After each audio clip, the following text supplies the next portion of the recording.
Propriedades da matéria. 29ª pergunta. A ponderabilidade é um atributo essencial da matéria? Bom, vamos ver o que o Espírito responde.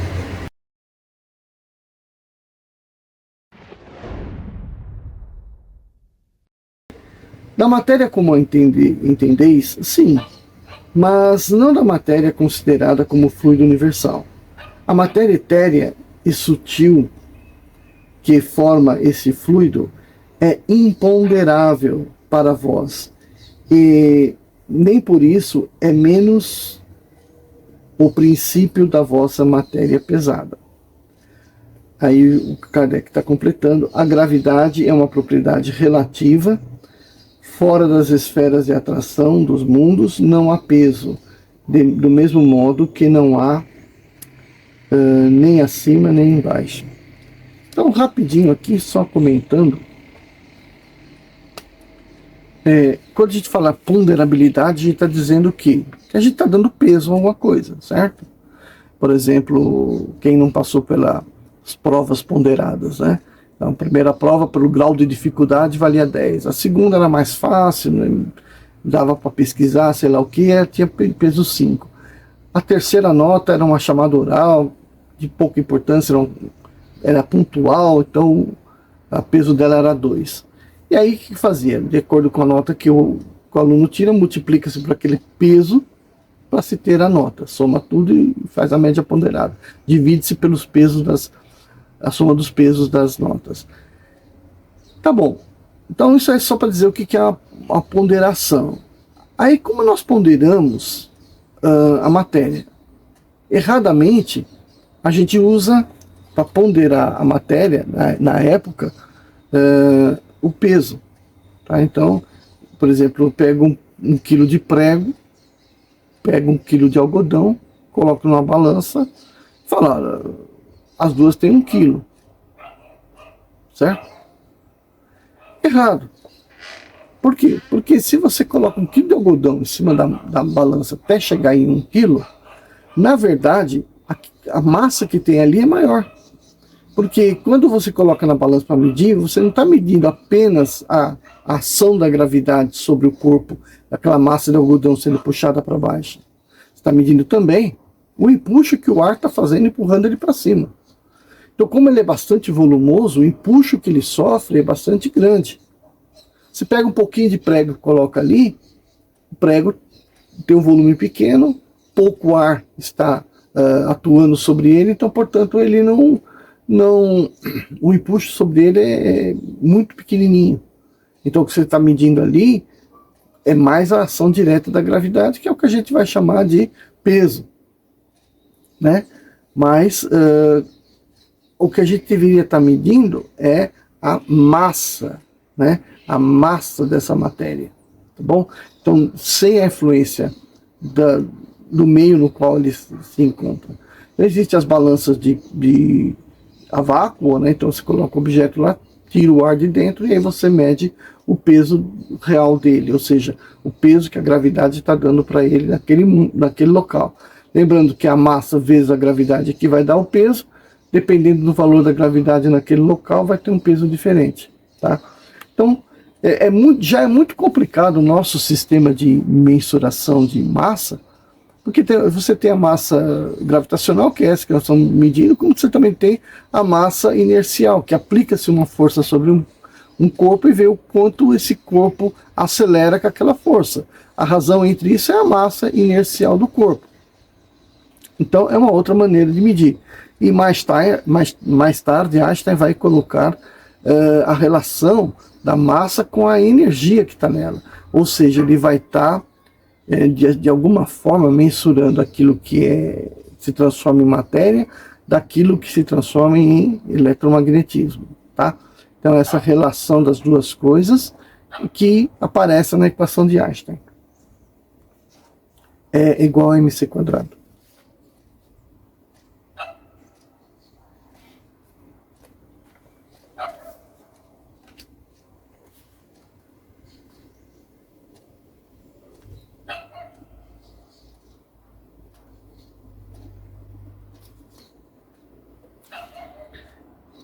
Pergunta número 30.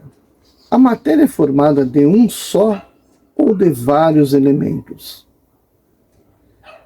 Aí responde o espírito: de um só elemento primitivo. Os corpos que considerais como corpos simples não são verdadeiros elementos, mas transformação da matéria primitiva. Olha só que bonito isso. Por quê? O que ele está dizendo aqui é que há um elemento que é o básico. E toda a matéria é transformação, aglomeração, né, desse material. É como se você falasse assim: ah, então a matéria é formada de prótons, elétrons e nêutrons. Então é mais ou menos por esse caminho, né? Você tem ali o próton, você tem ali o elétron, você tem ali o nêutron. Hoje a gente sabe que próton e nêutron são constituídos por partículas menores, que são os quarks. Hoje a gente sabe que são os quarks, tá bom? E de acordo com os tipos de quark, você consegue formar um próton ou nêutron ou outras partículas que não interagem entre si formando a matéria.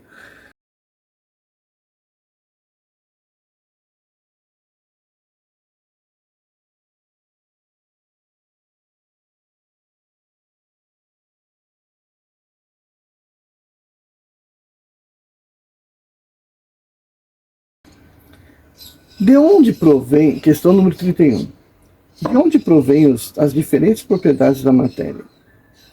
São modificações que as moléculas elementares sofrem pela sua união e em certas circunstâncias. 32. Diante disso, os sabores, os odores, as cores, o som, as qualidades venenosas ou salutares dos corpos não seriam mais que modificações de uma só e mesma substância primitiva? Sim, sem dúvida. E que não existe senão pela disposição de órgãos destinados a percebê-los. Então, Kardec completa. Esse princípio é demonstrado pelo fato de que nem todos percebem as qualidades dos corpos do mesmo modo. Um acha uma coisa agradável ao gosto, enquanto o outro acha ruim. Alguns veem azul, outros veem avermelhados. O que um é veneno para alguns, para outros é inofensível, e assim por diante. Questão número 33. A mesma matéria alimentar é suscetível de receber todas as modificações e de adquirir todas as propriedades? Sim. E isso é que se deve entender quando dizemos que tudo está em tudo. O oxigênio, o hidrogênio, o azoto é o nitrogênio, né? O carbono e todos os corpos que catalogamos como simples não são mais que modificações de uma substância primitiva, dada a impossibilidade até o presente de que estamos submetidos de remontarmos, a não ser pelo pensamento, a essa matéria primitiva. Esses corpos são, para nós, verdadeiros elementos e podemos, sem maiores consequências, considerá-los como tais, até nova ordem. Olha que bonito a reflexão que Kardec está tendo aqui, né? Ele está refletindo sobre a sua época, né? Ele tá fazendo essa colocação que eu estou fazendo até agora. Ele está refletindo sobre a sua época, de que, mediante os conhecimentos que se tinha ali, você tinha como elementos, né, o hidrogênio, o nitrogênio, o carbono e assim por diante. Isso quer dizer o quê? Que ainda não se conheciam as partes internas do átomo, que viriam depois. Então ele diz que até o momento essa é o que nós podemos admitir como sendo partícula elementar. Essa teoria parece... Aí ele pergunta para o espírito ainda dentro da questão 33.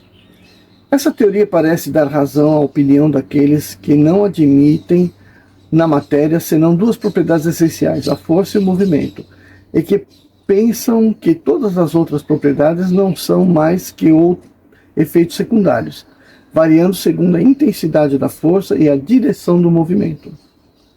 Aí o espírito responde: essa opinião é exata. É preciso ajuntar também, segundo a disposição das moléculas, como vês, por exemplo, num corpo opaco, que pode se tornar transparente e vice-versa.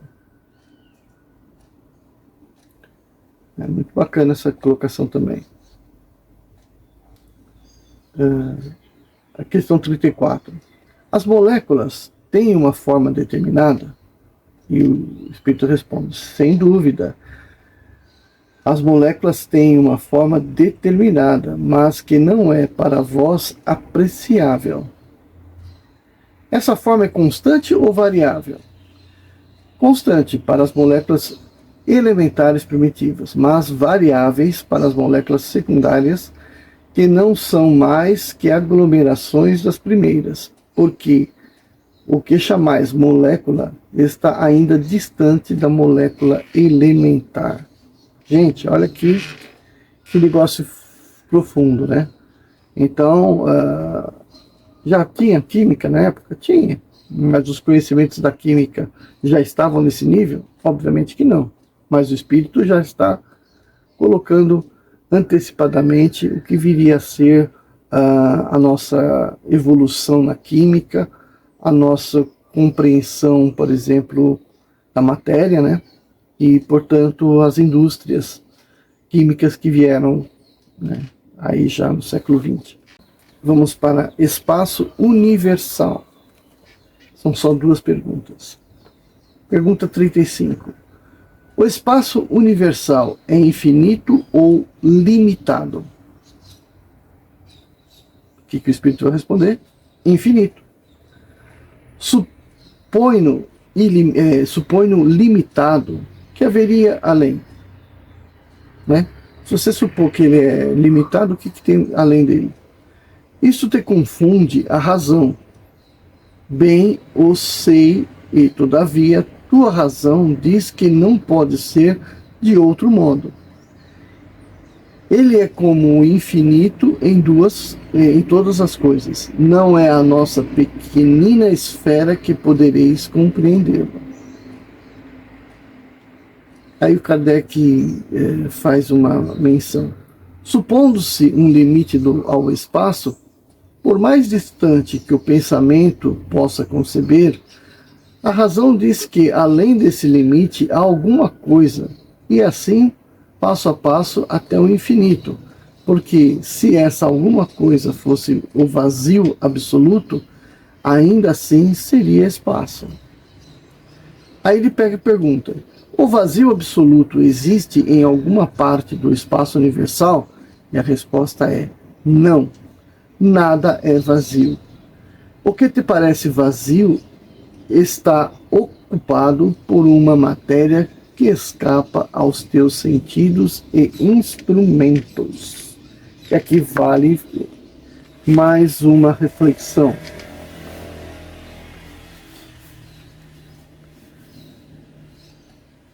Se nós podemos enxergar as estrelas tão distantes de nós, é porque a luz dessa estrela está chegando até nós, chegando aos nossos olhos, sensibilizando nossa retina, né? Então nós estamos vendo aquela estrela. Ah, mas ela está bilhões de anos-luz da gente. Tudo bem, ela está bem distante. Mas se a luz chegou até nós, ela percorreu o espaço. E se ela percorreu o espaço, esse espaço tem eletromagnetismo. Esse espaço tem ondas eletromagnéticas. Então, esse espaço não é vazio. Ele é vazio por quanto pensa-se na questão da matéria. Então, por exemplo, se eu falo assim, olha, barulheira que o Sol faz, das várias explosões, não chegam até nós aqui na Terra, felizmente. Por quê? Porque entre a Terra e o Sol, né, tem aquele grande vácuo. O que é o vácuo? É a ausência da matéria, que também não é 100%, né, mas existe uma falta de matéria suficiente para transportar as vibrações sonoras, né, que chegariam até nós aqui sendo um escandaloso barulho. Então, felizmente, o som, né, é uma onda mecânica, então ele precisa de matéria, então ele não vem no vácuo. Mas a luz vem. A luz do Sol, a radiação ultravioleta, e toda a radiação que vem do Sol chega até nós aqui através do vácuo. Então o vácuo é a ausência da matéria, mas isso não significa que não tem nada, significa que não tem matéria. Mas tem o que? Onda eletromagnética. É um campo eletromagnético que tem ali dentro. Além disso, não é exatamente isso que o Espírito está se referindo, porque o homem está cada vez mais complicado em querer descobrir o que é algumas possíveis formas de matéria ou de energia que está aí no mar, né? Que é energia escura, matéria escura, e que está dando volume e peso no nosso universo. Bom, então a gente fica por aqui. Voltamos no próximo vídeo, tá bom? Até lá!